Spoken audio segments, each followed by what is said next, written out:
एक इंतखाब के साथ हाजिर मैं अहमद जान।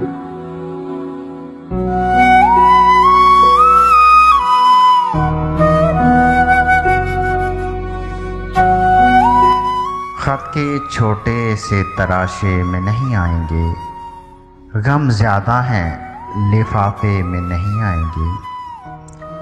हम न मजनू हैं न फरहाद के कुछ लगते हैं, हम किसी दश्त तमाशे में नहीं आएंगे।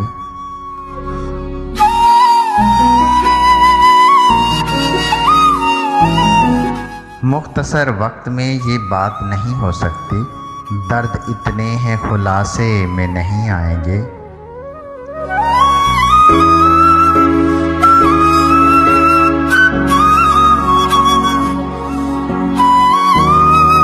उसकी कुछ खैर खबर हो तो बताओ यारो, हम किसी और दिलासे में नहीं आएंगे।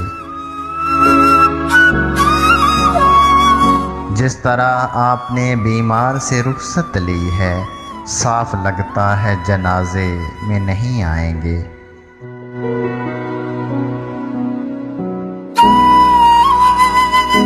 ख़त के छोटे से तराशे में नहीं आएंगे, गम ज़्यादा हैं लिफाफे में नहीं आएंगे।